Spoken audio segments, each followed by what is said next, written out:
నమస్తే, నేను జర్నలిస్ట్ శ్రీనివాస్. ఈరోజు న్యూస్ అనాలిసిస్లో ముందుగా దిశ పేపర్లో వచ్చిన వార్తలను చూద్దాం. దిశలో బ్యానర్ ఐటమ్గా జగన్ త్వరలో అరెస్టు, ఆధారాలను పగడ్బందీగా సిద్ధం చేస్తున్న సిట్టు, రాజకీయంగా నష్టమా లాభమా అనే రీతిలో కూటమి పక్షాలు మల్లగొల్లాలు. ఢిల్లీ పెద్దల నిర్ణయం కోసం ఎదురుచూపులట. 2019లో ముఖ్యమంత్రి కాకముందే వైఎస్ జగన్మోహన్ రెడ్డి జైలుకు పోయించిండు ఒకసారి 16 నెలల పాటు. తీవ్రమైన ఆర్థిక నేర అభియోగాలు ఉన్నాయి. 2012-13 మధ్యకాలంలో 16 నెలల పాటు జైల్లో ఉండి బెయిల్పై విడుదలైన ఆయన రాష్ట్రమంతటా ఓదార్పు యాత్ర చేసిన ఆయన ఎట్టకేలకు సీఎం పీఠాన్ని అధిష్ఠించారు. ఇప్పుడు అంటే వైఎస్ఆర్సీపీ చెప్తుంది ఏంటంటే బేతాళ కథ అల్లిండు చంద్రబాబు నాయుడు గారు. ఆ బేతాళ కథ భాగమే ఇది. ఆ మద్యం స్కామ్ కానీ, ఈ సిట్టు విచారణ కానీ, సిట్టు చేస్తున్న అరెస్టులు కానీ, ఆ బేతాళుడు అల్లిన కథనే వీళ్ళు ఇంప్లిమెంట్ చేస్తారు తప్ప అక్కడ అసలు స్కాము లేదు, డబ్బులు లేవు. స్కామే లేనప్పుడు సిట్ అయింది, విచారణ అయిందని వైఎస్ఆర్సీపీ చెబుతుంది.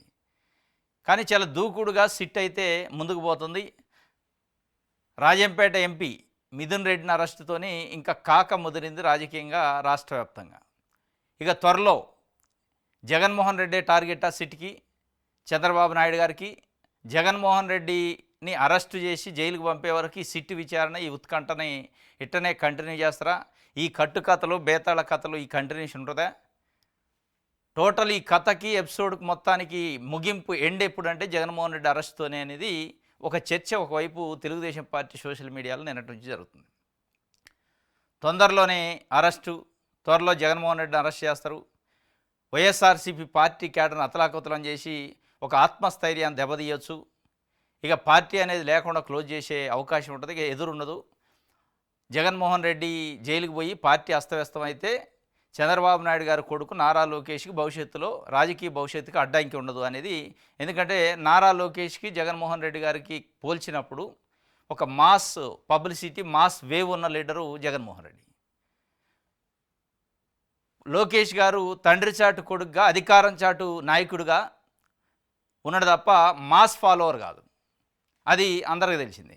కాబట్టి ఆ మాస్ ఫాలోవర్ ముందు, ప్రజా ఆదరణ ముందు తట్టుకోవాలంటే జగన్మోహన్ రెడ్డి ముందు ఆ పార్టీని భూస్థాపితం చేయాలి. ఆ పార్టీలో ఉన్న క్యాడర్ ఆత్మస్థైర్యాన్ని దెబ్బతీయాలి. దానికి ఏదో ఒక కాజు కావాలి. కాబట్టి ఈ కట్టుకథ నల్లారు అని వైఎస్ఆర్సీపీ చెప్తుంది. అయినప్పటికీ వైఎస్ఆర్సీపీ క్యాడర్లో జగన్మోహన్ రెడ్డి జైలుకు పోతారని, జైలుకు పోతే ఒకవేళ పార్టీ తెలుగుదేశం పార్టీ అనుకున్నట్టు, చంద్రబాబు నాయుడు గారు అనుకున్నట్టు వైఎస్ఆర్సీపీ నిర్వీర్యం అయింది, పతనం అయింది, క్యాడర్లో ఆత్మస్థైర్యం దెబ్బతింటుందని వైఎస్ఆర్సీపీ అనుకోవట్లే. వాళ్ళ నాయకులు అయితే చెప్పేది ఏంటంటే ఎట్టి పరిస్థితుల్లో జగన్మోహన్ రెడ్డి జైలుకు పోయినా, పంపించినా, ఒకవేళ వీళ్ళు బలవంతంగా కావాలని అక్రమ కేసులు పెట్టి పంపించినా క్యాడర్ ఇంకా ఉత్సాహం అయింది, క్యాడర్ ఇంకా పట్టుదల పెరిగిద్ది అనేది వాళ్ళు అనుకుంటున్నారు. అది మనం గతంలో చూసినాం. 2012-13 ప్రాంతంలో యూపీఏ ప్రభుత్వం ఉన్నప్పుడు సిబిఐ, ఈడీ కేసులు పెట్టి జైలుకు పంపింది. 16 నెలల పాటు జైల్లో ఉండు. అప్పుడే పురుడు పోసుకుంది పార్టీ పెట్టిందే అప్పుడు. ఇంకా అధికారం లేదు, ఎమ్మెల్యేలు లేరు, ఎంపీలు లేరు. ఆ స్థాయిలో ఉమ్మడి రాష్ట్రంలో పార్టీ పెట్టడంతోనే జైలుకు పోయింది. 16 నెలలు జైలుకు పోయించిన తర్వాత ఇంకా స్ట్రెంత్ ఎంత ఉంది? 2014లో ప్రధాన ప్రతిపక్షంగా నిలబడ్డాడు. తర్వాత 19లో ముఖ్యమంత్రి అయ్యాడు. ఇవన్నీ కళ్ళ ముందు కనపడుతున్నాయి చంద్రబాబు నాయుడు గారికి. ఇదంతా ఒక భాగం. అంత ఈజీగా జగన్మోహన్ టచ్ చేస్తే ప్రజల నుంచి వచ్చే రెస్పాన్స్ ఏంది, స్పందన ఏంది, తట్టుకోగలుగుతాం మనం? మనకేమైనా ప్రమాదం అయిద్దా కూటమికి? దీంట్లో బీజేపీ రోల్ ఏందనేది పెద్ద టెన్షన్ ఉంది చంద్రబాబు నాయుడు గారికి. ఇప్పుడు ఇక్కడ చూస్తే జగన్మోహన్ రెడ్డి పార్టీని టార్గెట్ చేసి ఏదో ఒక రకంగా అరెస్ట్ చేసి జైలుకు పంపాలని ఎంత పట్టుదలతో మన చంద్రబాబు నాయుడు గారు ఉండో ఆ పట్టుదల బీజేపీలో లేదు. పట్టుదల లేకపోగా అసలు బీజేపీ స్టాండ్ ఏందనేది, అసలు జైలుకు పంపుతా అనుకున్న చంద్రబాబు నాయుడు గారు జగన్మోహన్ రెడ్డిని జైలుకు పంపుదాం అనుకుంటాడు. జైలుకు పంపే అవకాశాలని ఈ అరెస్టులు ఇవన్నీ చూసిన తర్వాత టెన్షన్ పడాల్సిన జగన్మోహన్ రెడ్డి కంటే చంద్రబాబు నాయుడు టెన్షన్ పడతాడు. ఇప్పుడు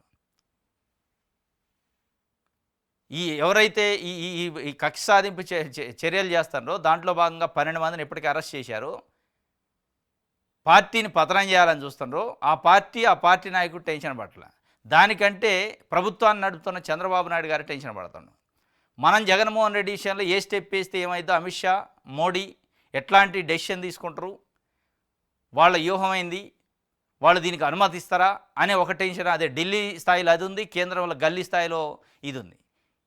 ఢిల్లీ పెద్దల ఆశీస్సులు ఉండాలి, ఢిల్లీ పెద్దలు జగన్మోహన్ రెడ్డికి ఇంటర్నల్గా మద్దతు ఇస్తారనే ఒక బాధ వాళ్ళకి ఒక అనుమానం.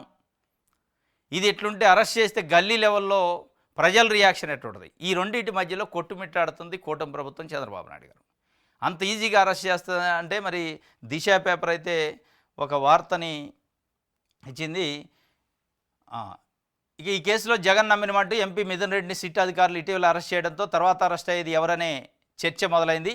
జగన్ అరెస్ట్ తప్పదనే అంచనాలతో టీడీపీ సోషల్ మీడియా హోరెత్తుతుంది. కేంద్రం నుంచి ఆమోదం లభించకుండా రాష్ట్ర సర్కారు అడుగు ముందుకు వేసే సాహసం చేయకపోవచ్చని విశ్లేషకులు అంటున్నారు. Yes, correct. అది అడుగు ముందుకేసే పరిస్థితి లేదు. అడుగు ముందుకేస్తే మళ్ళీ అడ్డం తిరిగిద్ది అనేది కూడా భయం ఉంది. ఇది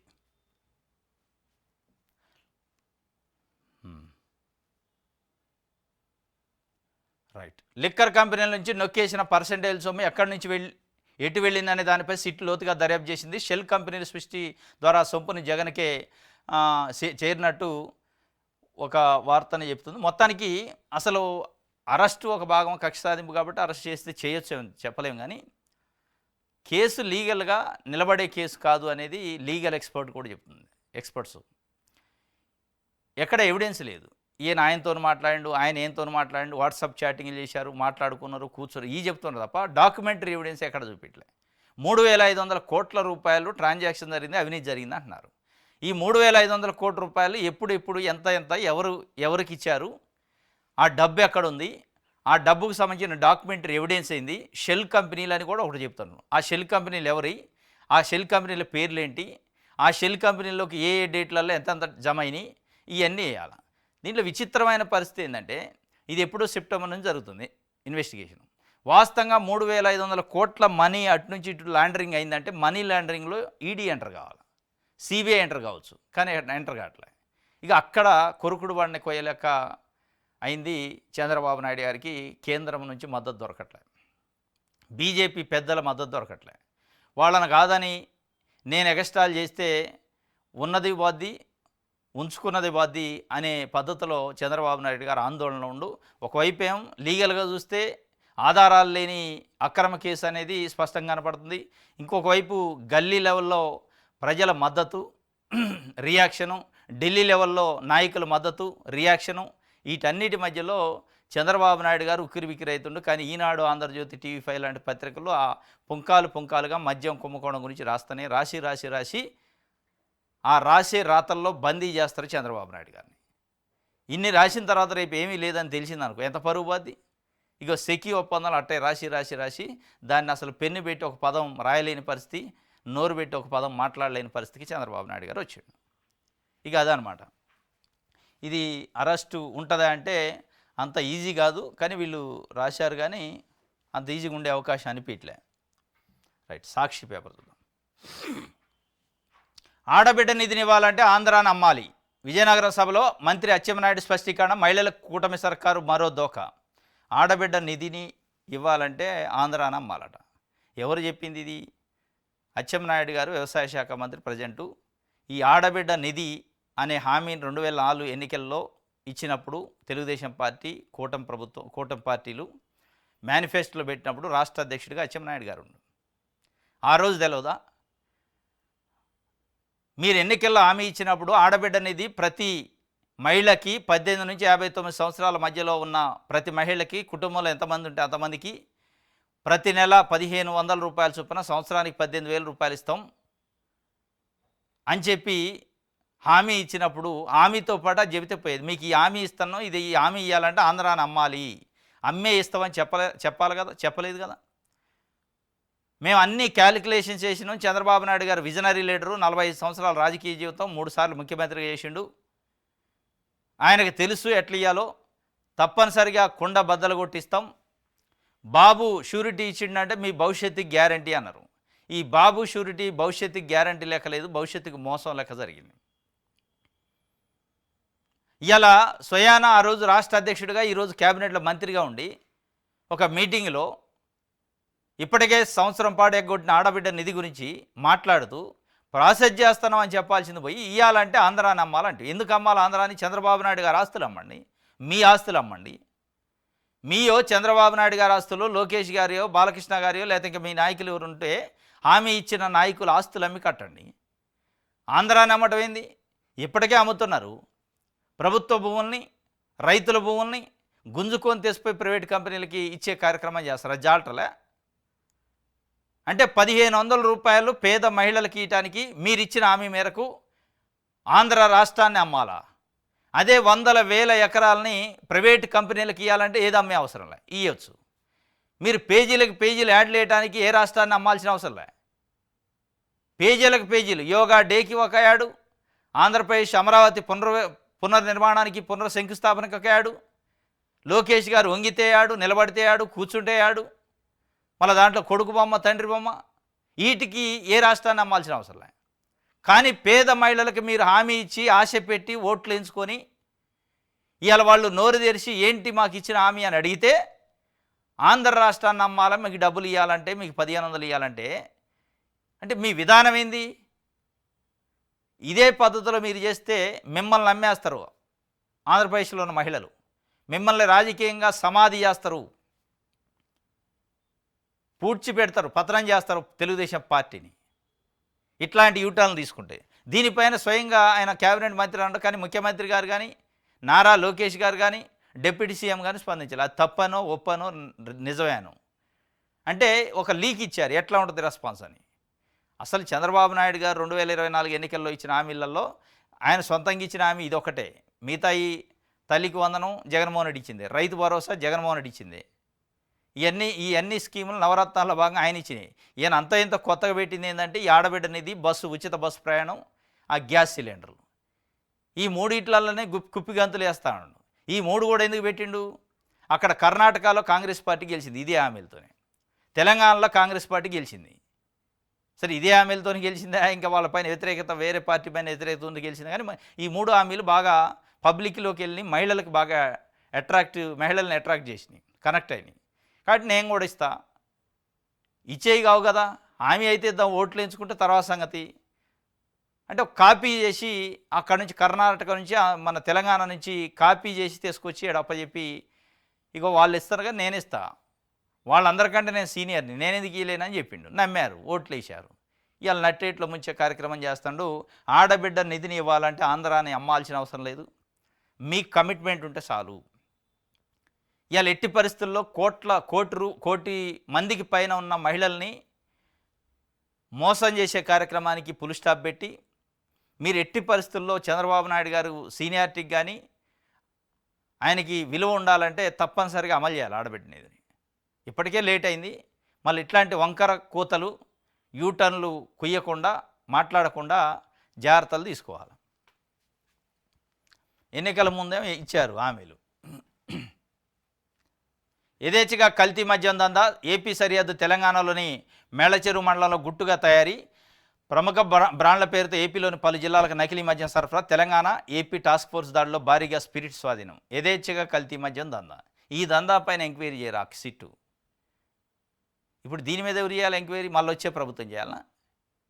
నేను ఆంధ్రజ్యోతిలో రాసిండు, జగన్మోహన్ రెడ్డి అట కిడ్నీలు నులిమి, లివర్లు నులిమి, నరాలని తెంపి చంపేసిండు. మరి ఇదేంటిది? అదైనా ఇదైనా పేద ప్రజలకు దాపిచ్చేదేగా. ఎవడైనా పెద్దోళ్ళు తాగుతారు ఈ నకిలీ మద్యాన్ని. కాబట్టి దయచేసి ఇప్పుడున్న ప్రభుత్వం ఇప్పుడు జరుగుతున్న వాటిపైన కూడా సిట్ వేస్తారా, ఎంక్వైరీ కమిటీ వేస్తారా, వేసి విచారణ చేయకపోతే కల్తీ మద్యం ఒకటి, బెల్ట్ షాపులు ఒకటి, విచ్చలవిడిగా గల్లీకి ఒక షాప్ ఇవ్వాలి, వీటిపైన ఎంక్వైరీ చేయాలి. చేస్తారా అంటే చేయరు. మీ విధానం కూడా అదే. మీరేదో గత ప్రభుత్వం చేసింది అంటున్నారు, కానీ మనం చేసేది అదే. పత్రికల్లో వచ్చిన కథనాలు సిట్టు ఛార్జ్షీట్, సిట్టు పత్రికలకు లీకులు ఇస్తుంది. జైలు పక్కన బిల్డింగ్ టెర్రస్ పై నుంచి ఫోటోలు తీస్తున్నారు. ఇది పూర్తిగా ఫ్యాబ్రికేటెడ్ కేసు, మీ ఎదుట చెప్పినందుకు సిట్టు మమ్మల్ని టార్గెట్ చేయొచ్చు. ఏసీబీ కోర్టు జడ్జి ఎదుట ధనంజయ రెడ్డి ఆవేదన. చేయని తప్పుకు శిక్ష అనుభవిస్తున్న చెవిరెడ్డి భాస్కర్ రెడ్డి భావోద్వేగం. పత్రికల్లో కథనాలు సిట్టు ఛార్జ్షీటు, అది సిట్టు ఛార్జ్షీట్ పత్రికల్లో వస్తుందా, పత్రికల్లో ఛార్జ్షీట్లో వస్తుందా, కానీ మొత్తానికైతే ఆంధ్రజ్యోతి ఈనాడులో ఏదైతే వర్డ్స్ వస్తున్నాయో అదే ఛార్జ్షీట్లో ఉంటుంది. ఆంధ్రజ్యోతి ఈనాడు ఇన్ని పేజీలు ఛార్జ్షీట్ అంటే అన్ని పేజీలు ఛార్జ్షీట్ ఉంటుంది. ఇగో ఈ పేజీలో ఇది ఉండాలంటే ఇదే ఉంటుంది. కానీ సిట్ అయినా చంద్రబాబు నాయుడు గారైనా ఈ పత్రికలను టీవీ ఛానల్లో చెప్పే మాటలు నమ్ముకొని వాటిని అడ్డం పెట్టుకొని మీరు ఛార్జ్షీట్లు వేస్తే నిట్టనలను మునుగుతారు, పరువు బజార్లో పడిద్ది. ఏముండదు ఆ కేసు వాస్తవంగా వీళ్ళు వేసిన ఛార్జ్షీట్ ప్రకారం కానీ వీళ్ళు చెప్తున్న ప్రకారం కానీ ఆ కేసు ప్రాథమిక దశలోనే పోయే అవకాశం ఉంది. ఛార్జ్షీట్ వేస్తే వేయచ్చు కానీ అది కాదు, బలమైన ఎవిడెన్స్ కావాలి. అంటే వీళ్ళు ఈ ఆరాటంలో కక్ష సాధింపు అక్రమ కట్టుకథ కేసులో బలమైన ఎవిడెన్స్ని మర్చిపోయి ఈ సంబరాలు చేసుకుంటున్నారు. జగన్మోహన్ రెడ్డి పేరు ఉంది, అందులో ఈయన పేరు ఉంది, ఆయన పేరు, ఈ పేర్లతోనే కానీ ఆ పేరు పెట్టేది ఏముంది, పెన్నుతో రాస్తే పేరు అవుతుంది. ఆ పేరు ఉండటానికి బేస్ ఏంది, డాక్యుమెంటరీ ఎవిడెన్స్ ఏంది అనేది చెప్పట్లే. అది ఇవ్వకపోతే కోర్టు ఒప్పుకుంటుంది. అది అంటే పేపర్లో టీవీ ఛానల్లో రాజకీయ మీటింగ్లలో రాజకీయ ప్రెస్ మీట్లలో మాట్లాడిన మాటల లెక్క కోర్టులలో చెప్తే నమ్మదు కదా. నువ్వు ఇక్కడ వాదన ఇచ్చేటప్పుడు నీ కాగితం ఏదో ఇచ్చాక మాట్లాడంట కోర్టు. ఆ కాగితం ఇవ్వాలంటే కాగితాల్లో వీళ్ళ దగ్గర ఎవిడెన్స్, డాక్యుమెంటరీ ఎవిడెన్స్ అంటారు. అవి లేకుండా ఎట్లా తీసుకుంటుంది? 3,500 కోట్ల రూపాయల అవినీతి అక్రమాలు జరిగినాయి అంటున్నారు, దానికి సంబంధించి ఒక కాగితం తీసుకురా అంటది. ఎక్కడి నుంచి ఎక్కడికి ఎన్ని వందల కోట్లు పోయినాయి, ఏ రోజు జమ అయినాయి, అకౌంట్లో జమ అయినాయా, షెల్ కంపెనీలో జమ అయినాయా, బై హ్యాండ్ ఇచ్చారా, బై హ్యాండ్ ఇస్తే మీ దగ్గర ఆధారాలు ఉన్నాయి, ఇవన్నీ అడిగింది. ఉట్టినే ఆంధ్రజ్యోతి రాసింది కాబట్టి ఛార్జ్షీట్లో పెట్టినాం కాబట్టి ఇక శిక్షలు వేయాలంటే కోర్టులకు ఎందుకు? మరి ఆంధ్రజ్యోతి ఈనాడే వేసుకోవచ్చు శిక్షలు. కాబట్టి ఈ కోర్టులలో నిలబడే అవకాశం లేదు. ఇదేదో ప్రాపగండ చేయడానికి బురజల్లడానికి పనికి వస్తుంది తప్ప కోర్టులలో నిలబడే అవకాశాలు చాలా తక్కువ ఉన్నాయి అనేది రైట్.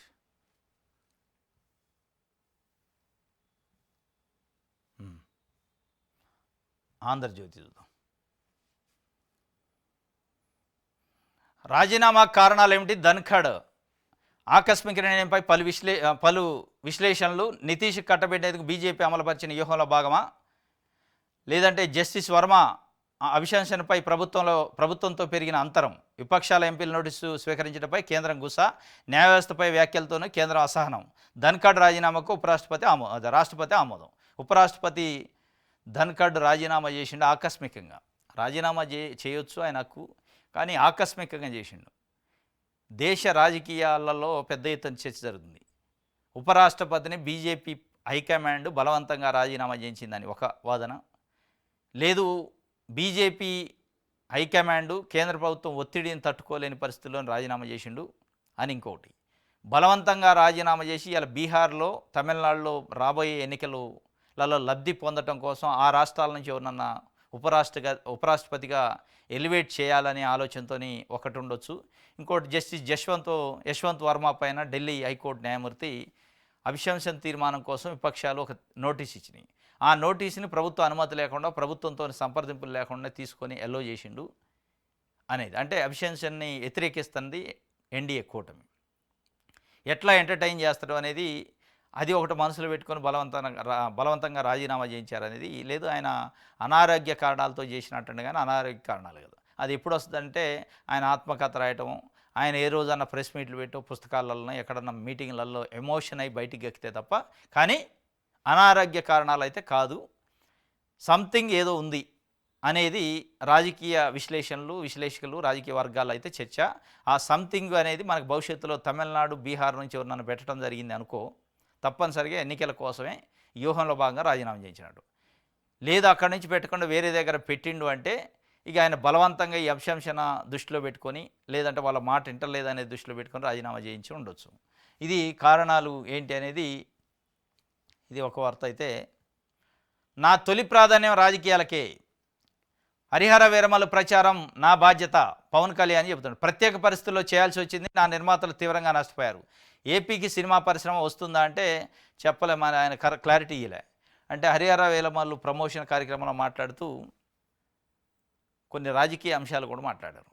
అమరావతికి ఫేజ్ 2 భూ సమీకరణ పైన మీ వాదన, వ్యతిరేకించిన వాదన వినిపించారు అని అంటే నేను చెప్పాను అని చెప్పిండు ఆయన. అందరు చెప్పినట్టే నేను ఒపీనియన్ చెప్పాను.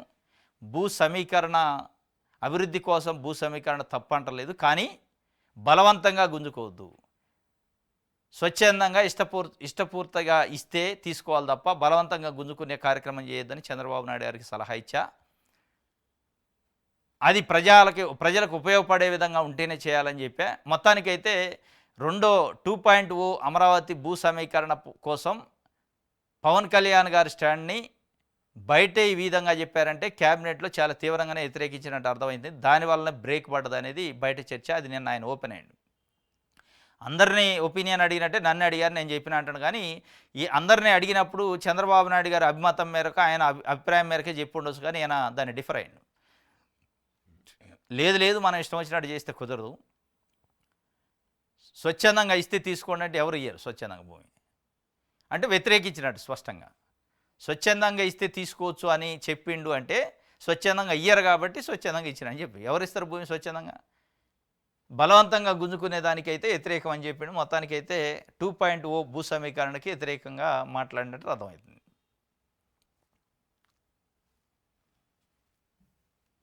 రైట్. క్వాడ్స్ దోచేసిన కాకాణి అనిల్ కుమార్ యాదవ్. ఇప్పటికే కాకాని గోవర్ధన్ రెడ్డి మైనింగ్ కేసులో అరెస్ట్ అయ్యి జైల్లో ఉండు. ఇప్పుడు మాజీ మంత్రి అనిల్ కుమార్ యాదవ్ను కూడా టార్గెట్ చేశారు. అంటే జగన్మోహన్ రెడ్డికి అత్యంత సన్నిహితంగా వైఎస్ఆర్సీపీలో ఒక మాస్ ఫాలోవర్స్గా ఉన్న నాయకుల్ని, ఆయన మీద ఈగ వాలకుండా ప్రొటెక్ట్ చేసే నాయకుల్ని మొత్తాన్ని టార్గెట్ చేసినట్టు అనిపిస్తుంది. అనిల్ కుమార్ యాదవ్ చాలా చురుకైన నాయకుడు వైఎస్ఆర్సీపీలో. ఆయన కూడా ఇప్పుడు టార్గెట్ చేశారు, ఒక బీసీ నాయకుడిని. ఎట్టి పరిస్థితులు ఏదో ఒక రకంగా జైల్లో పెట్టాలి, ఒక ముద్రేసి. కానీ జైల్లో పెట్టడం అనేది శాశ్వత పరిష్కారం కాదుగా. ప్రజల్లో ఇమేజ్ పోవాలి తప్ప మీరు జైల్లో పెడితే ఇంకా ఇమేజ్ పెరిగిద్ది కదా. జైల్లో ఎన్ని రోజులు పెడతారు? 1 సంవత్సరం పెడతారో 6 నెలలు పెడతారు. తర్వాత బయటకు వస్తారు, ప్రజల్లో తిరుగుతారు కదా, ప్రజల మద్దతు వస్తుంది కదా. అది కాదు, మీరు అధికారంలోకి వచ్చారు కాబట్టి మీరు ప్రజలకు చేయాల్సిన పనులు చేస్తే ఇదైతే. కానీ ఇక జైల్లో పెట్టుకుంటూ పోవాలంటే ఇక అన్ని ప్రభుత్వాలు పని చేయాల్సిన అవసరం లేదు. ప్రతిపక్షంలో ఉన్న నాయకులందరినీ జైల్లో పెడితే అయిపోయి, మీకు ప్రజలు ఓట్లు వేస్తారు అనుకుంటే అట్టేస్తారు. చంద్రబాబు నాయుడు గారిని కూడా జగన్మోహన్ రెడ్డి జైల్లో పెట్టిండు. వేసారా ఓట్లు? జగన్మోహన్ రెడ్డికి వేసి గెలిపిలేదు కదా. ఆ లాజిక్ మర్చిపోతుంది తెలుగుదేశం పార్టీ. ఇది మొత్తానికైతే అనిల్ కుమార్ యాదవ్ని కూడా కేసులతోని ఇబ్బంది పెట్టే కార్యక్రమం చేస్తాడట. ఆంధ్రప్రదేశ్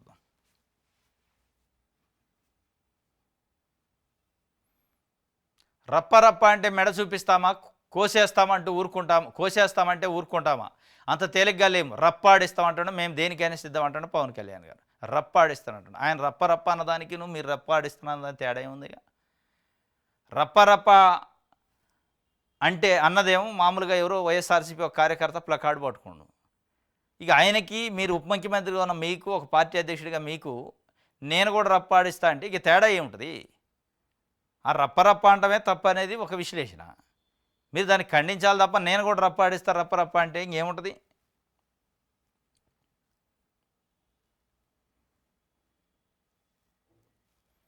రైట్. ఇది ఆంధ్రప్రభకు సంబంధించి. ప్రజాశక్తి చూద్దాం.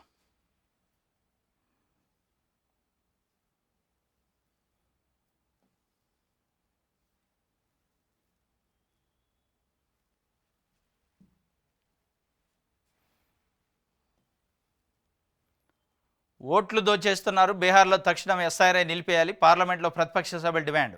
ఇండియా ఎంపీల నినాదాల హోరు, ఉభయ సభల్లోనూ ప్లకార్డుతో నిరసనలు. ఎస్ఐఆర్ అని చెప్పి స్పెషల్ ఇది రివిజన్ అని ఒకటి పెట్టారు ఓటర్ లిస్టులో. ఆ రివిజన్ పేరుతో ఓట్లని తొలగిస్తారట. కొన్ని లక్షల ఓట్లు తొలగించారని నిన్న పార్లమెంట్ ముందు పెద్ద ఎత్తున ఇండియా కూటమి ఎంపీలు నిరసన వ్యక్తం చేశారు, దోచేస్తున్న బీహార్ ఎన్నికల కోసం. ఇది మరి వాళ్ళు అసలు పట్టించుకుంటారా లేదా? మొత్తానికైతే ఇది నాడు వద్దు నేడు ముద్దు, స్మార్ట్ మీటర్లు తక్షణం రద్దు, విద్యుత్ ఛార్జీలు తగ్గించాలి, లేదంటే 5న విద్యుత్ సౌదాల ముట్టడి, సాగునీటి ప్రాజెక్టుల పూర్తి చేయాలి, సిపిఐ రాష్ట్ర కార్యదర్శి రామకృష్ణ చెబుతున్నారు. నాడు వద్దన్నారు, నేడు ముద్దు అంటే నాడంటే అధికారంలో లేరు కాబట్టి వద్దన్నారు. ఆ రోజేమో ప్రజల ముద్దు, స్మార్ట్ మీటర్లు వద్దు. ఇలా ప్రజలు వద్దు, స్మార్ట్ మీటర్లు ముద్దు అని ఒక నినాదం తీసుకుని తెలుగుదేశం పార్టీ ప్రభుత్వం స్మార్ట్ మీటర్లు చాలా ఆగమేఘాలమైన పెడతాము. ఇదే స్మార్ట్ మీటర్ల పైన నారా లోకేష్ గారు యువగాళంలో చెప్పిండు, స్మార్ట్ మీటర్లు పెడితే పగలగొట్టండి అని. మరి ఇప్పుడు ఏం చేయాలో ఇక మళ్ళీ చెప్పాలి ఆయనే. ఇది విషయాలు ఆంధ్ర. ఇది ఈరోజు న్యూస్ అనాలిసిస్. రేపు తాజా వార్తలతో తిరిగి కలుసుకుందాం. Thank you.